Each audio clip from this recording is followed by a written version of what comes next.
जी मित्रों नमस्कार। लक्ष्य जीएस क्रैकर और यूपीपीएससी लक्ष्य में सारे मित्रों का बहुत बहुत स्वागत है आपका।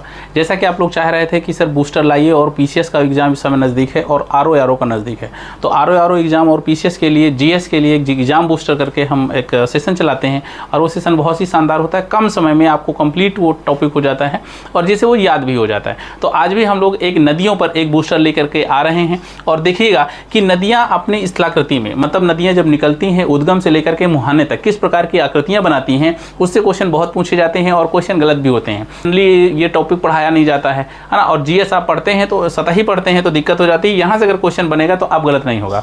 आपको देख रहे हैं कि इस तरह की आकृतियाँ हैं कि अगर हम देखते हैं यहाँ पर जब पहाड़ों से निकलती हैं नदियाँ तो इस प्रकार की आकृति होती है। जब मैदान पे जाती हैं तो मैदान पे जाने के पहले इस तरह की होती है, ठीक ना। तो ये सारी की सारी आकृतियाँ जो बनती हैं, अब ये ढेर सारी भारत की नदियाँ हैं, अपने मुहाने पर किस तरह की आकृति बनाती हैं, निकलते समय कौन सी आकृति बनती है, इससे क्वेश्चन बहुत बनता है।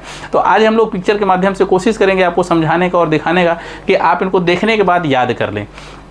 तो बात करते हैं कि अगर हम नर्मदा नदी की बात करते हैं तो नर्मदा नदी अरब सागर में गिरती है। अरब सागर में गिरने के पहले इस तरह की पहाड़ी को काट करके बनाती है ना। अब गार्ज कैनियन आपने नाम बहुत सुना होगा। तो इस तरह के पत्थरों के मुहाने से बनती है। लेकिन वहीं पर अगर गंगा की बात करते हैं तो गंगा इस तरह का बड़ा सा डेल्टा बनाती है। और डेल्टा क्या होता है, गार्ज क्या होता है, कैनियन क्या होता है, आज हम लोग इस वीडियो में पूरा समझने का प्रयास करेंगे। वैसे नदियाँ जब निकलती हैं तो तीन रूप में उनको देखते हैं। एक तरुणावस्था होती है, मतलब कि उनकी युवावस्था होती है, एक प्रौढ़ावस्था होती है, एक वृद्धावस्था होती है। इन तीनों में वो अपने अपने किसी न किसी प्रकार से अपर्दन द्वारा लाई गई मिट्टी के द्वारा कुछ ना कुछ आकृतियां बनाती हैं। उन आकृतियों को देखेंगे। वैसे जो है नदी दो प्रकार की जो है आकृतियां बनाती है, एक अपर्दन से और एक निक्षेपण से। तो यहाँ पर आप देखेंगे कि जब युवा होंगी, नदियाँ जवान होंगी तो वहाँ पर जो है कटान करेंगी, ठीक है ना। और जब नदियाँ प्रौढ़ावस्था में होती, थोड़ी समझदार हो जाती हैं तो बहुत आकृति मैदानी क्षेत्र में जो निक्षेप करती हैं वो प्रौढ़ावस्था करती हैं। और जब मुहाने पर करती हैं वृद्धावस्था हो जाती है और पानी बहुत धीरे धीरे बहता है तो वहाँ पर वो जितनी गाद जितनी मिट्टी होती है उसको निक्षेपित करने का काम करती हैं। उससे बनी आकृतियों की बात करेंगे। अब हम लोग बात कर लेते हैं कि देखिए जब नदियाँ निकलती हैं तो कुछ आकृतियाँ इस तरह की होती हैं, मैदान में पहुंचती हैं तो आकृतियाँ इस तरह की होती हैं, और जब वो मुहाने पर पहुंचती हैं तो इस तरह का सुंदरबन का डेल्टा के पिक्चर है। और इस तरह का वो डेल्टा मतलब मुहाने पे लाई गई मिट्टी को ऐसे निकाल देती हैं यहाँ पे निक्षेपित करके और फिर साइड से बहने लगती हैं। तो इस तरह की आकृतियों से संबंधित आप देखते हैं अपर्दन स्थलाकृतियाँ हैं। अपर्दन से बनी हुई मैं 12 आकृतियों को आज दिखाऊंगा और कोशिश करूंगा कि आपको ये याद हो जाए। अब देखिए वी आकार की घाटी क्या होती है, अवनति कुंड क्या होता है, कैनियन क्या होता है, तंग घाटी क्या होती है, जल गर्तिकाएँ क्या होती हैं, जल प्रपात क्या होते हैं, नदी अपर्दन क्या होते हैं, नदी विसर्प क्या होते हैं, नदी वेदिकाएँ क्या होती हैं, गार्ज और महाखड्ड क्या होते हैं, रचनात्मक पीठिकाएँ क्या होती हैं और संप्राय मैदान क्या होते हैं।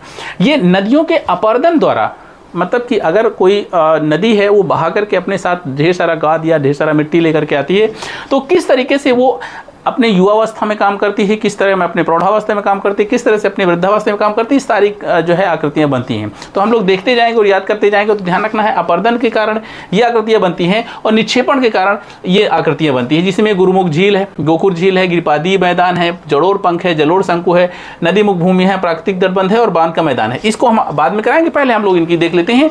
तो वी आकार की घाटी जब नदी निकलती है तो वी आकार की घाटी कैसी होती है, देखिए वी आकार की होती है, ऐसे वी बना हुआ है और ये वी आकार की घाटी होती है। पर्वतों में जल जो है जब वर्षा होती है या जो है यहाँ पर ढेर सारा जो है वो होता है, बर्फ़ होती है, जमी होती है, तो वो पानी जब पिघलता है तो नीचे आता है और नीचे इस तरह की वी आकार की घाटियाँ, जब ये बहने लगता है तो ये अपना जल जो है धीरे धीरे पत्थरों को काटता हुआ निकलता है तो ये वी आकार की एक घाटी बनती है। इसको वी आकार की घाटी कहते हैं। घाटी के दूसरा चित्र है, इसको भी आप देख करके समझ सकते हैं कि ये हल्का हल्का पानी होता है, बहुत ज़्यादा नहीं होता है स्टार्टिंग में, लेकिन बाद में इसका पानी बढ़ता है। फिर होता है अवनति कुंड, जब इस तरह का पानी नदियों से निकलता है और नदियों से पहाड़ों से निकल करके नीचे आने की कोशिश करता है, वहीं कुछ खड्ड टाइप के बने होते हैं, ऊपर से पहाड़ों से गिरता है, ऐसे एक कुंड बना होता है। बहुत सारे लोग यहाँ पर पर्यटन के रूप जाते हैं, नहाने के रूप जाते हैं, तो इसको हम अवनति कुंड कहते हैं। ध्यान रखिएगा, अवनति कुंड का एक चित्र ये भी है जहाँ से ऐसे पर्वतों से ऊपर से नदियाँ गिरती हैं, झरना, इसको झरना कहते हैं, और नीचे गिरती है ये अवनति कुंड हो जाता है, ठीक है ना।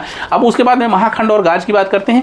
तो अगर हम गाज की बात करते हैं, बड़े बड़े पत्थर होते हैं और उनको उन पर दरार होती है और वहाँ से नदियाँ निकलती हैं, तो इन्हें महाखंड या गार्ज कहते हैं। उत्तर प्रदेश में भारत में तीन गार्ज आपको प्रसिद्ध हैं, सिंधु गार्ज है, सतलज गार्ज है और ब्रह्मपुत्र गार्ज है, ठीक है ना। ये नदियाँ बड़े बड़े गार्ज या बड़े बड़े खड्ड महाखड्ड बना करके ये नीचे आती हैं जो भारत में प्रवेश करती हैं।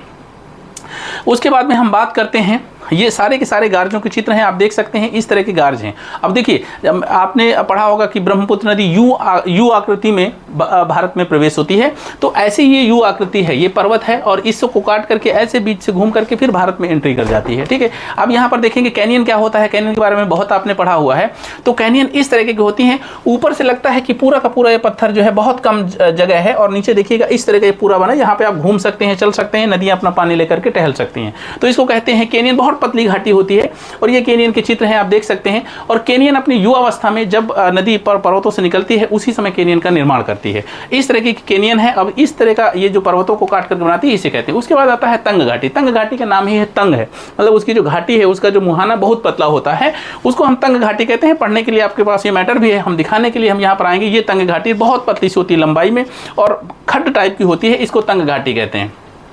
ठीक है ना, इस तरह की घाटियों के बीच में जब नदी बहती है ना, तो इसको तंग घाटी नदी कहते हैं, भ्रंश घाटी नदी कहते हैं। उसके बाद जलप्रपात आपने बहुत देखा होगा, है ना, वाटरफॉल देखिए, हमने चलता हुआ वाटरफॉल दिखाया हुआ है। और भारत में बहुत सारे ऐसे वाटरफॉल हैं, बहुत से ऐसे जलप्रपात हैं जो आपको मध्य प्रदेश में नर्मदा नदी में या भारत की और कई नदियों में देखने को आपको मिलेंगे। ठीक है ना, ये आप जाएंगे तो आप बिल्कुल यहाँ पर घूम भी सकते हैं। ठीक है ना, और हमने आपको एक जलप्रपात का एक अलग से वीडियो भी बनाया हुआ है, उसको आप देख सकते हैं किस प्रकार से कौन सा सबसे ऊँचा कौन सा सबसे बड़ा है। उसके बाद हम लोग आते हैं नदी विसर्प। अब देखिएगा, अब हम लोग मैदान पर प्रवेश कर चुके हैं। मैदान में क्या होता है, प्रवाहावस्था में जब नदी मैदानों में प्रवाहित होती है तो निम्न कटाव के अपेक्षा क्षैतिज अपरदन अधिक करती है। मतलब पहले पतली घाटी बनाती है जब तेज होती है, लेकिन जब मैदान पे जाती है तो मैदान में, क्योंकि मैदान बहुत फैला होता है, तो वहाँ पर जब अपरदन करती है तो क्षैतिज अपरदन करती है, मतलब बराबर से कटाव करती है। तो उस तरह से किस तरह से, अब देखिए यहाँ पर गोखर झील का निर्माण यहीं होता है और इसी को छाणन झील कहते हैं। कई बार लोग पूछते हैं कि छाणन झील क्या होती है। छाणन का मतलब ये होता है कि मिट्टी नदी लाती है और वहीं पर छोड़ जाती है ना, छोड़ने को छाणन कहते हैं। और छाण करके दूसरे रास्ते पे जब बनती है तो उस नदी और उस जल में जब मुहाना बंद हो जाता है तो वो झील का एक आकृति ले लेती है, उसे कहते हैं। अब देखिए इस तरह के मैदान में बहती हुई ऐसे नदियां आती हैं, ऐसे बहती हैं और यहीं पर कुछ आकृतियां बन जाती हैं। ठीक ना, अब ये देखिए ये नदी की आकृति कुछ इसी प्रकार की होती है। ठीक है, और यहाँ पर फिर नदी वेदिकाओं की बात करते हैं। तो नदी वेदिकाएं क्या होती हैं, अब ये नदी वेदिकाएं हैं, नदी निकलती है और ये कटान करती है कुछ सीढ़ी नुमा आकृति से ना। जब पानी का बहाव ज़्यादा होता है तो ये कटता है और जब कम हो जाता है तो इस तरह की सीढ़ी नुमा आपको आकृति दिख जाती है। इसी को कहते हैं नदी वेदिकाएं। कई बार क्वेश्चन पूछा गया तो आप लोग पहचान नहीं पाते हैं, जान नहीं पाते हैं। तो सीढ़ी नुमा जो अपर्दनात्मक कृति होती है नदियों की, उसे कहते हैं हम नदी वेदिकाएं। तो इसको भी ध्यान रखिएगा। उसके बाद में आता है संरचनात्मक पीठिकाएं। अब संरचनात्मक पीठिकाएं ये होते हैं, नदी बहती है मैदान में और वहां पर ये किस तरह की पीठिकाएं बनाती है, वो ये मैदान में काम करती है और ये मैदान का चित्र है। उसके बाद में संप्राय मैदान आता है और संप्राय मैदान को हम इस तरह का मैदान बोलते हैं कि जहां पर देखिए पूरी की पूरी मिट्टी है, ठीक है, और ये नदी है, तो इतना ऊंचाई में एक प्लेन मैदान बन जाता है, उसी को संप्राय मैदान या पेन प्लेन कहते हैं। ठीक है ना, पेनी प्लेन कहते हैं। तो इस तरह से आप देखें। अगर आपको ये वीडियो पसंद आया हो तो लाइक और सब्सक्राइब करना ना भूलिएगा। अगले बूस्टर का इंतजार करिए, बहुत जल्द आपको अगला नेक्स्ट बूस्टर मिलेगा। जय हिंद।